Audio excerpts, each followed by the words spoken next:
Greetings, I am the Harpy and I do book reviews. In today's video, we're going to be covering allusions with an A, not an I.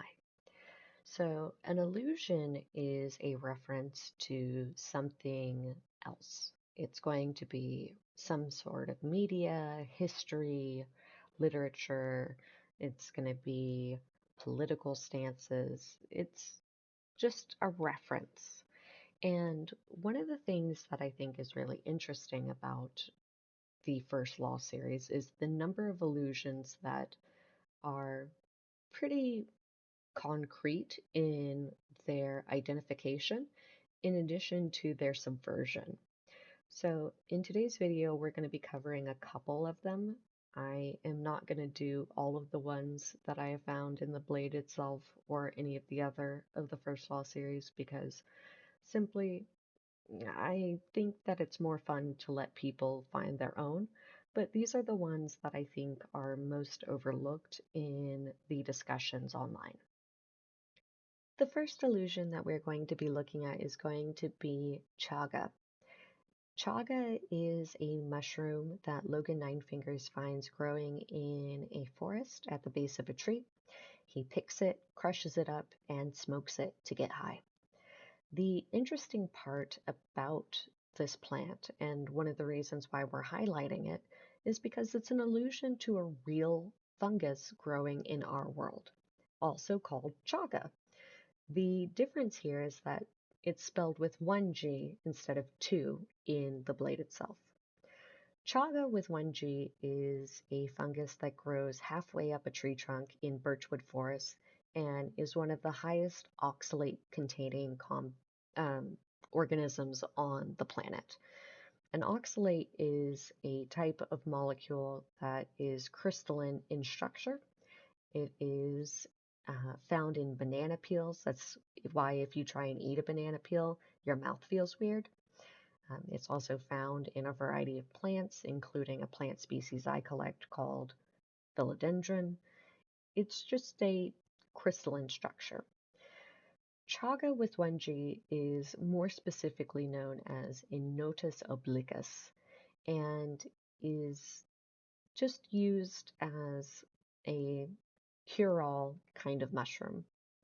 The interesting thing about this is that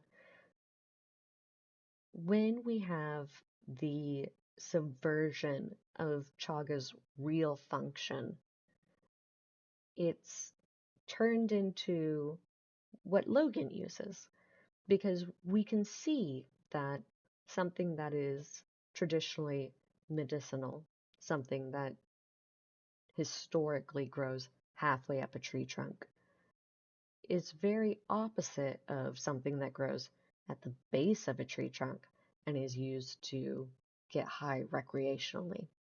It's an opposite function, it's an opposite growth pattern. This is a subversion and an allusion to something that, if you know anything about plants, this is here and ready for you. The next illusion that we're going to be covering is going to be the seed. The seed is basically just a subverted philosopher's stone. A philosopher's stone is something that grants eternal life, turns blood into gold, and is basically a thing of creation. The seed, on the other hand, functions as a kind of consumption stone. It's a thing that takes life away. It's a thing of destruction. It's a thing of theft as opposed to a thing of creation. And this subversion is a little bit more highlighted by the vocabulary in which it's entitled. So, a seed is something that promises the life-giving nature of being a seed. That's the subverted part of it, is that we automatically assume that the seed is a good thing. It's life-giving. It's going to grow. It's going to build. It's going to be effervescent, kind of. A philosopher's stone, on the other hand, stone, it's a rock. It's inorganic. Doesn't do anything. The names are opposite. The functions are opposite. and what they do is ultimately just opposite. And this is another one of these subversions that is happening. But it's an allusion here, and it's referencing that if you know what a philosopher's stone is, you know what the seed is. For my third and final example for this video, we're going to be talking about bias. But before we do so, I'm going to go ahead and say that I think that a lot of the blade itself is referenced in history. There are tons of allusions, whether it's going to be The Prince by Machiavelli, it's going to be outright references in terms of the quotes for each of the sections of the books that Joe writes. It's going to be the characters themselves. I think that Pharaoh is a double entendre, if not triple entendre, because Pharaoh as in Pharaoh, and then Pharaoh as in Egypt Pharaoh. I think that she's a reference to the opposite of Cleopatra. There is a lot of these subversions going on. But in terms of bias, I want to say that bias sounds strikingly similar to somebody from history named Athanasius Kircher. So Athanasius Kircher is going to be given the title Master of 100 Arts. It is also known as the Last Renaissance Man.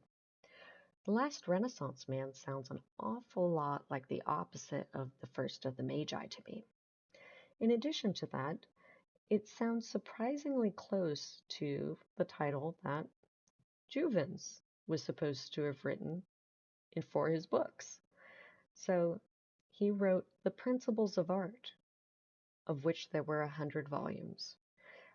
This kind of parallel, I think, is intentional. And I think the oppositeness in terms of Baez having a title versus revering a title is intentional.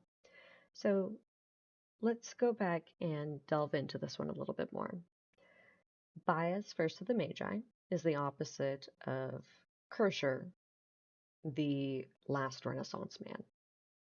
Okay, sounds pretty believable thus far.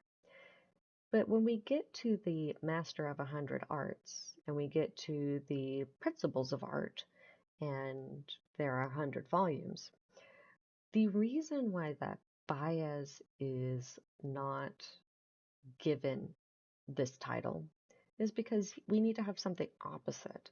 Instead of being given the title, he's aspiring to it. He studies it. He's revering it. And that's why he follows in Juvens' footsteps. It's because Juvens is required for this narrative, in addition to playing his own role a little bit outside of the box. The next bit of evidence that Kircher and Baez are linked is going to be that Kircher is known as the founder of Egyptology. He was able to correlate two languages associated with each other, which is impressive considering that he was unable to decipher hieroglyphics. But the part that we're getting is that in reverse, the founder of Egyptology, Kircher, is going to be hating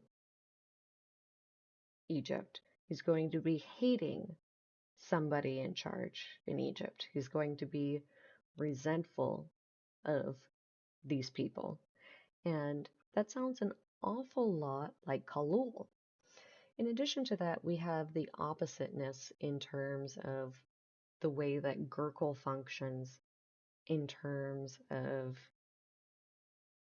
societal requirements compared to ancient Egypt. Ancient Egypt is basically a death cult.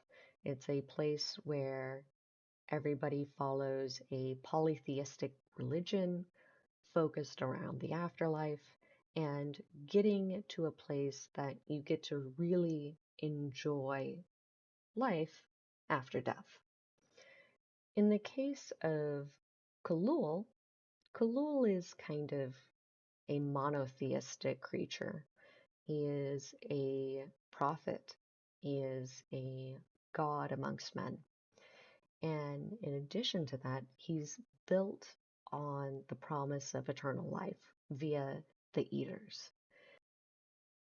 The last comparison I'm going to be making between Kershar and Baez is going to be that on a journey to escape religious persecution, Kershar falls into a river that is frozen over and almost dies. Baez almost dies of fire, escaping from enemies, or at least attacking enemies. This is an opposite kind of event. It's also opposite in terms of the way that they almost die. It's death by fire or death by freezing. This near-death experience explains away some of the magic associated with Baez, because if we are paralleling Baez's narrative with Kershar's, then it would make sense that he has to have a near-death experience, but in an opposite way, and it's by his own doing. This is another one of these subversions that I keep harping on about.